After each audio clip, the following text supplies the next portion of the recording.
how should you deal with differences in religion? What are the etiquettes of dealing with differences?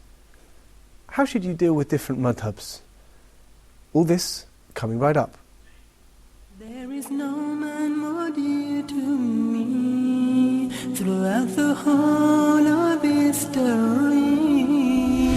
than the one who was sent as a guide, leading people from darkness to light. His message was simple and clear, that there is one God whom we must all fear, inviting people towards Allah. His name is Muhammad Mustafa. His name is Muhammad. Assalamu alaikum wa rahmatullahi wa barakatuh. Welcome to this follow-up episode linked to the very last episode in which we're talking about the idea of differing. In this particular episode, we're going to be focusing on the etiquettes and attitudes of how to differ. With us, of course, is our Sheikh Moutasem. Assalamu alaikum wa rahmatullahi wa barakatuh, Sheikh. Wa alaikum assalam wa rahmatullahi wa barakatuh. Thank you very much, Abdullah. To the studio. A pleasure to have you once again. It's my pleasure. Now, Sheikh, last episode we defined the idea of differing. When is it permissible and when is it not permissible? Yeah. And you brought us a couple of examples. And I'd like to just focus in on how do we deal, in the first part of this episode, how do we deal with when the ulama, the scholars themselves differ?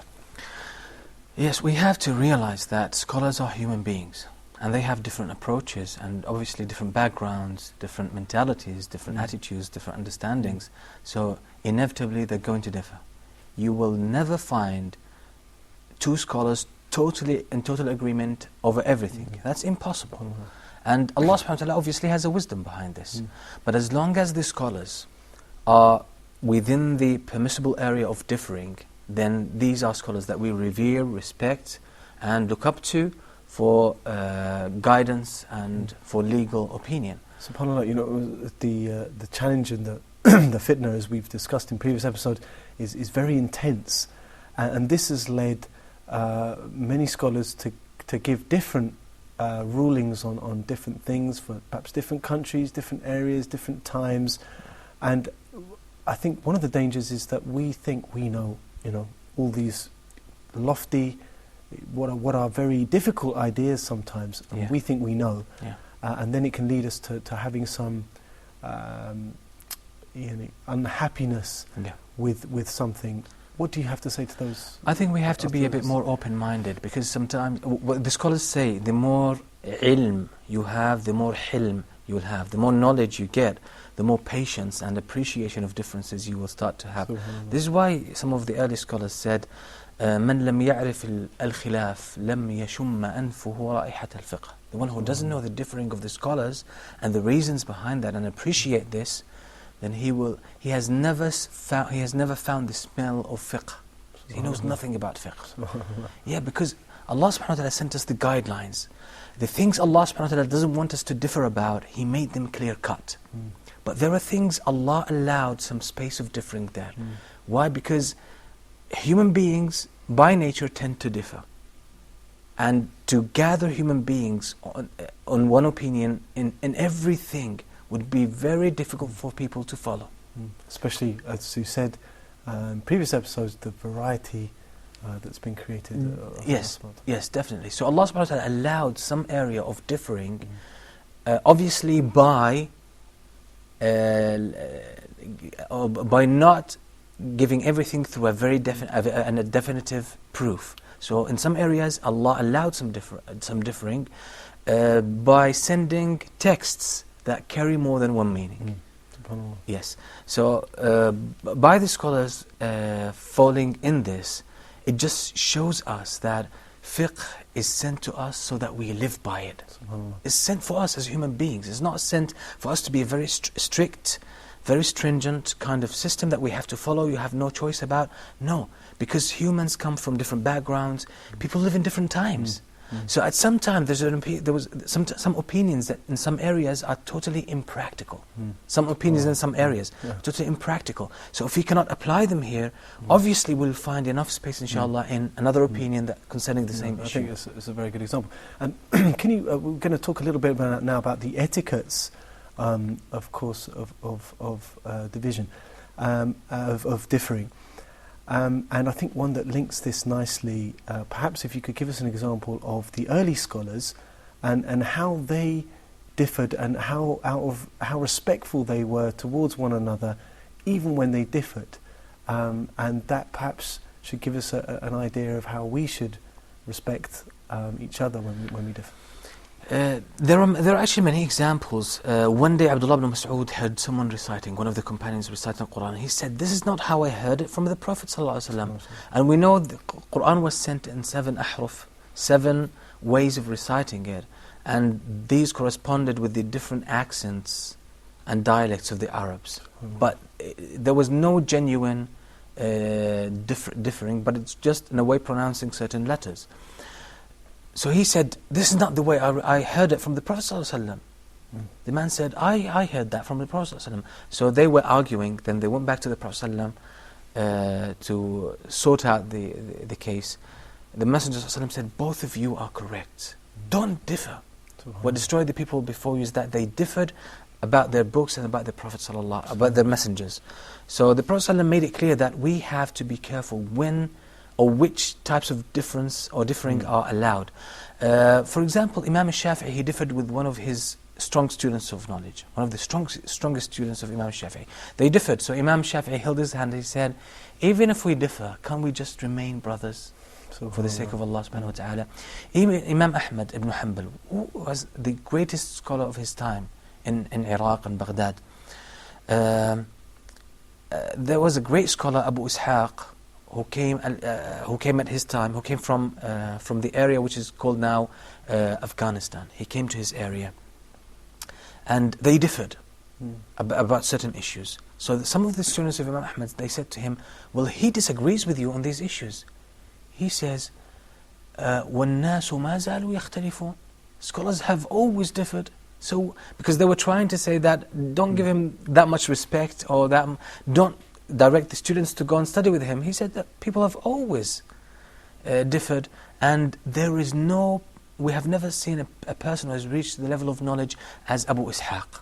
Subhanallah. Yes. So they remained in very good relationship. They were in touch with each other, and they supported each other, and they were upon a sunnah of the Prophet ﷺ. So despite the fact they differed about certain issues, fiqh issues, they always remained the same. SubhanAllah. Yeah. So the importance of putting brotherhood ahead of differing. Now, Sheikh, one of the vibrant questions in the West is always an issue, is the idea of following the madhab. Yeah. When should we not? How do we deal if I have one madhab, he has a different madhab, if I don't follow a madhab, and he follows a madhab? What's your advice here? And this is an issue that we could spend hours just talking about, but I'll try to speak or touch on the main points that could help us, inshallah, deal with this problem. The first thing we have to understand is that leave the issues of al-madhab to the scholars. Don't discuss issues of al-madhab among the laymen, among the general Muslims, even among the beginner students of knowledge. Very important point. Yes. You're saying don't even go there. Yes, don't bring the issue of madhab. Don't ever bring the issue of madhab. Why? Because it's inevitably it's going to bring up dissension and hatred, because people have this loyalty to the madhab. Now, I don't mean that allow the open following of madhab. I don't really agree with that, because we are meant to follow the Prophet ﷺ.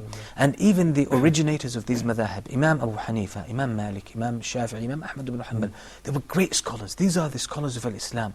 And some people think that these are the only madhab. No, there were different madhab. Sufyan al-Thawri had a madhab. Imam Ibn Jarir al-Tabari had a madhab. Dawood al-Zahiri had a madhab. But even al-Layth ibn Sa'd, Imam Shafi'i said about Layth ibn Sa'd was the scholar of Egypt at the time of Imam Malik. They were both almost the same age. Imam Shafi'i, who was a student of Imam Malik, imagine, Shafi'i was a student of Imam Malik. He said, Al-Laythu afqahu min Malik. Al-Layth, Imam Al-Layth ibn Sa'd, was more knowledgeable than Imam Malik. وَلَكِنَّ تَلَامِيذَهُ لَمْ يَنْهَضُوا بِمَذْهَبِهِ. His students did not spread his madhab as the students of Imam Malik spread his madhab. This is why Imam Malik's madhab survived. Now these scholars, the originators of the madhab, they did not mean what we have today. They never intended that something similar to what we have today be there. That people just say, I am a Hanafi, I am Maliki, I'm Shafi'i, I'm Hanbali, so I follow the opinion of these scholars. This is not what they intended. These were people who dedicated their times or their lives for knowledge. So they sought the knowledge and they started teaching people and spreading what they felt was the correct opinion. And we can trace back statements from many of them. For example, the four of them, they all said the same statement. They said, إِذَا صَحَّ الْحَدِيثُ فَهُوَ مَذْهَبِي.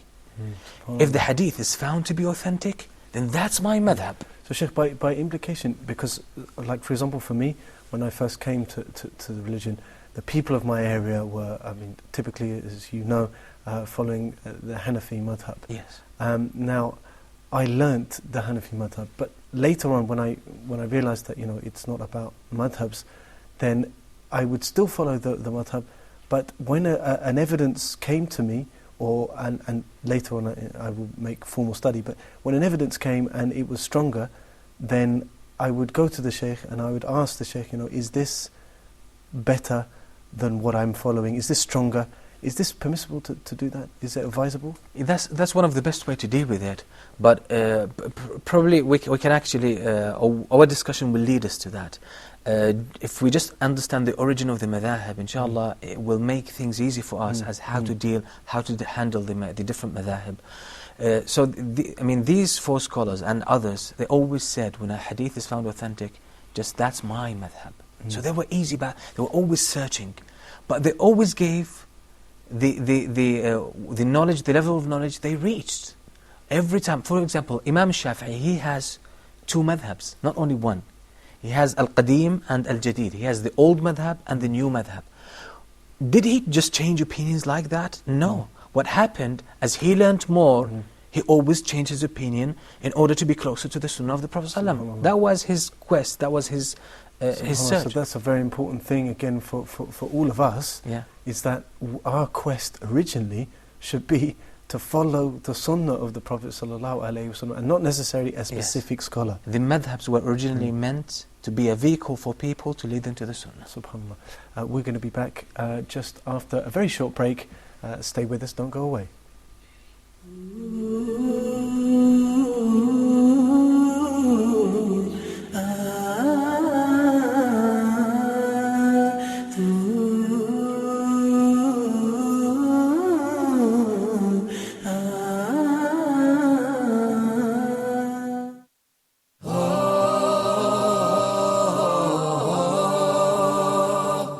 Reviewing the second rule of Al-Mim As-Sakinah. That is the letter Mim. So if the first Mim is non-vowel or Sakinah, followed by a voweled Mim, so I will merge the first in the letter and I will pronounce them as one. وَآمَنَهُمْ مِنْ. And we spoke abundantly on the virtues of seeking refuge with Allah from the outcast Satan. Especially for the first reciter, he's got to recite it out loud. وَالسَّمَاءِ ذَاتِ الْبُرُوجِ. أعوذ بالله من الشيطان الرجيم. بسم الله الرحمن الرحيم. فإذا جاءت الصاخة. وَإِذَا النُّفُوسُ زُوِّجَتْ. Make sure it's Dhamma. وَإِذَا النُّفُوسُ. Thank you for joining us.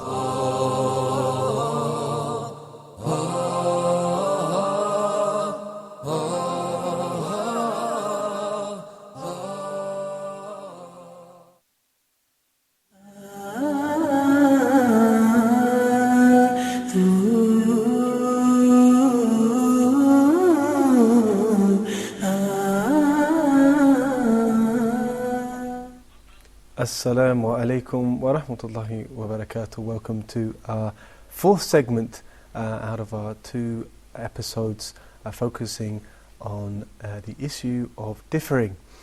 Sheikh Moutasem, just before the break, was describing, helping us to understand the origin of the madhabs and what was intended by a madhab and what we should actually do today. Sheikh, can you just remind us what you were saying and take it a little bit further this time? Yes, the madhahib, as I said, were meant to be as vehicles leading to the sunnah of the Prophet ﷺ. This is what Abu Hanifa meant. This is what Imam Malik meant. This is what Imam Shafi'i and Ahmad ibn Hanbal meant. This is exactly what they were trying to do. They were trying to bring the sunnah closer to the people. And they did that to the best of their ability. Now, we have to remember and keep in mind that today we have the sunnah has been documented very well, and because we have printing, people have been published, and we can easily, especially with programs, IT programs, computer programs now, we have access to actually most of the hadith of the Prophet ﷺ easily. Even an average Muslim can have access to them. But at their time, to get one hadith, they had to travel like the distance of 1 month, for 1 month traveling just to get one hadith. So they tried their best to bring the hadith and extract the rulings from these hadith and from the verses and bring us, they were trying to get to what the Prophet ﷺ and his companions were upon. And because they had new issues to deal with, obviously, they were trying to find the correct ruling that can be taken from the Qur'an and the Sunnah in order to deal with these new issues. So that was the meaning of the madhahib. And this is why we find the students of these great scholars themselves, they did not stick to the opinions of their own teachers. For example, Imam Abu Yusuf Al-Qadi Abu Yusuf, the best student of Imam Abu Hanifa, he changed half of the madhab after Imam Abu Hanifa. Why? Because he came across new hadith Abu Hanifa never came in contact with. And this doesn't undermine the status of Abu Hanifa. On the contrary, Abu Hanifa was a very intelligent person. You know, some of the stories they mentioned about his intelligence were amazing. But Abu Yusuf himself, after he studied the fiqh of Abu Hanifa and he took all his knowledge, and after the death of Abu Hanifa, he went around and he acquired more hadith, and he realized that some of the rulings that Abu Hanifa came with, because he didn't have hadith about this, so he tried to use the general rulings in the Qur'an and bring about or try to get from the hadith from the verses the correct ruling, and he used his intelligence in that process. And he was doing the right thing in the lack of the hadith at his time that he had.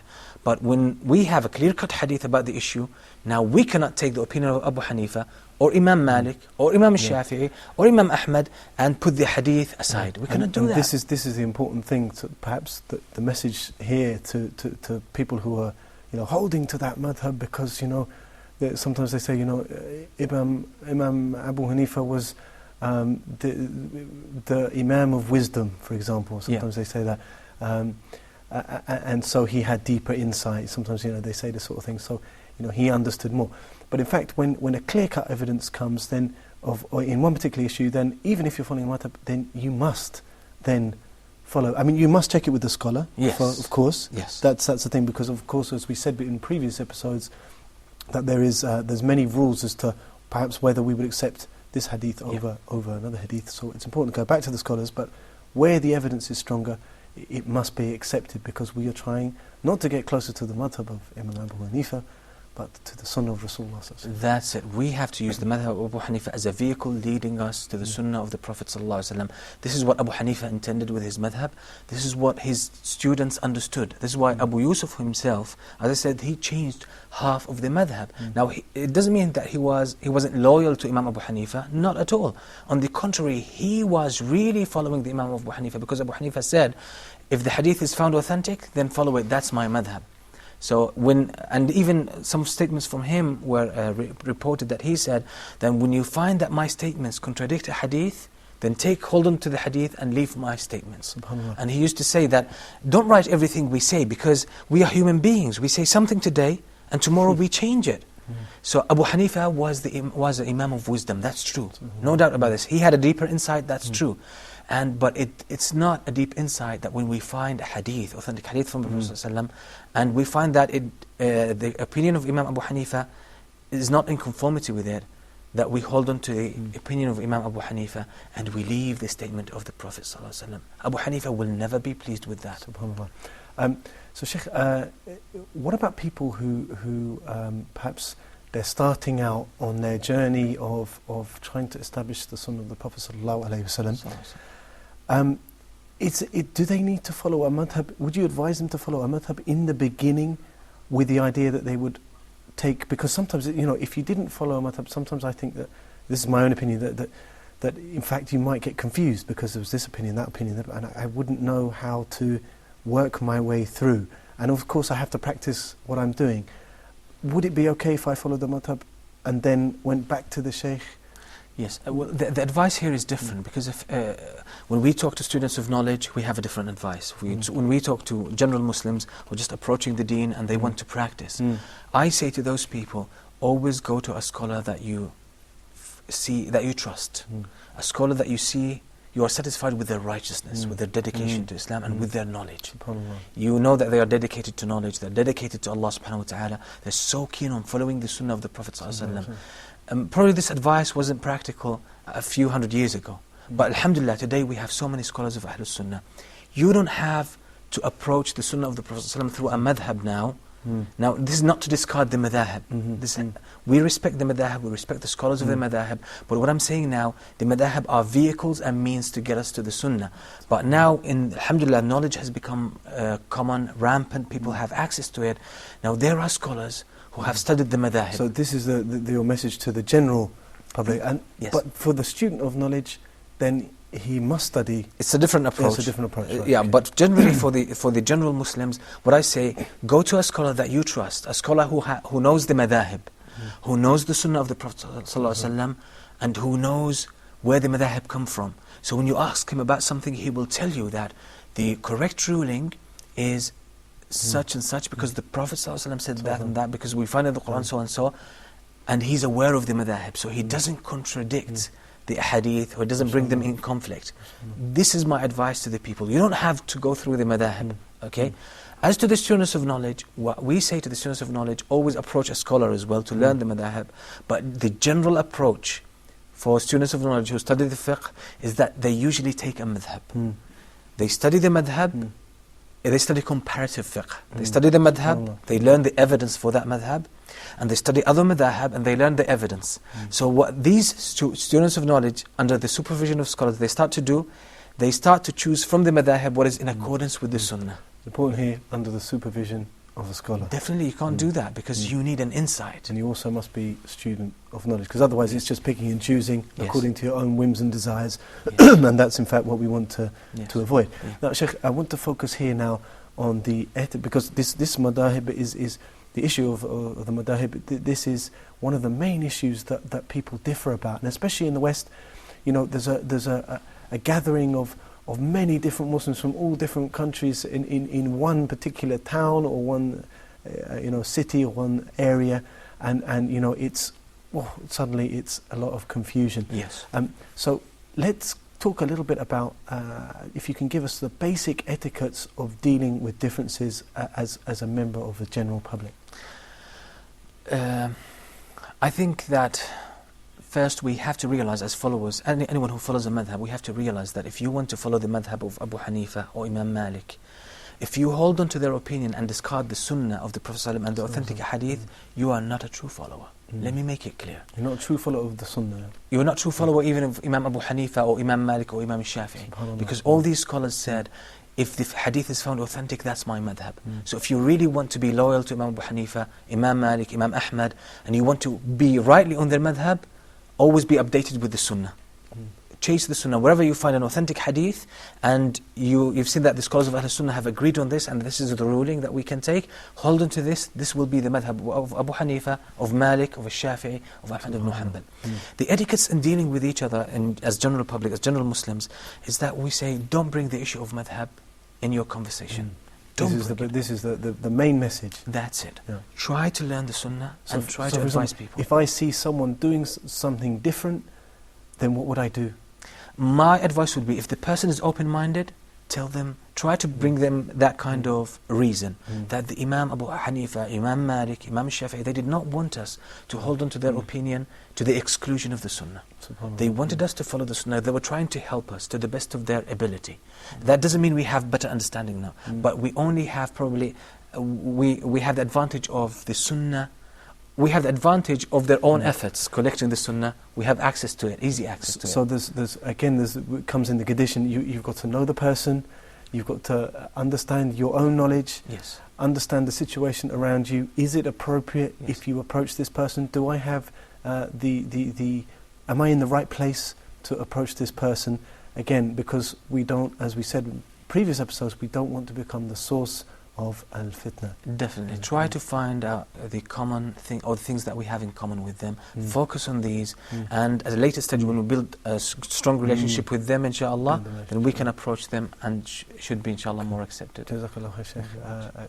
Pleasure to have you once again with us, and we look forward to you in the next few, having you here on the next few episodes. Inshallah. We hope you enjoyed that, viewers. Inshallah, we hope you'll be joining us again. We look forward to that. Assalamu alaikum wa rahmatullahi wa barakatuh.